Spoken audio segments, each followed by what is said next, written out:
আমাদের দৈনন্দিন জীবনযাত্রা কেমন হওয়া উচিত? সকালে শুরু করুন ভগবান নাম দিয়ে। ভোরে উঠে প্রথমেই শ্রীকৃষ্ণ বা আপনার ইষ্ট দেবতার নাম স্মরণ করুন। কিছুক্ষণ ধ্যান বা নাম জপ করুন, এতে মন শান্ত হবে। দ্বিতীয়ত, শারীরিক ও মানসিক সুস্থতা বজায় রাখুন। প্রতিদিন অন্তত 15 থেকে 30 মিনিট একটু ব্যায়াম করুন বা যোগাসন করুন। শুদ্ধ এবং সৎ আহার গ্রহণ করুন। পরিমিত আহার এবং পর্যাপ্ত জল খান প্রত্যেক দিন। ইতিবাচক মানসিকতা করে তুলুন। অপ্রয়োজনীয় দুশ্চিন্তা ও নেতিবাচক চিন্তা এড়িয়ে চলুন।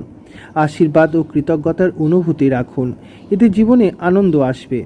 মানুষের সাথে ভালো ব্যবহার করুন। দান ধ্যান করার অভ্যাস করে তুলুন। চতুর্থত, সময় সঠিক ব্যবহার করুন। কাজ ও বিশ্রামের মধ্যে ভারসাম্য বজায় রাখুন।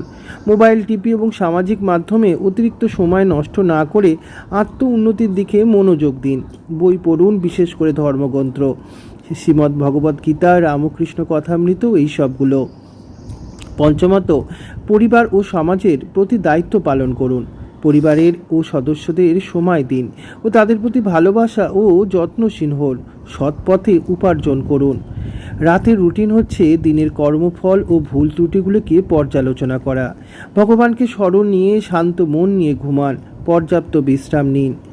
এই নিয়মগুলো অনুসরণ করলে আমাদের জীবন অনেক শান্তিময় হয়ে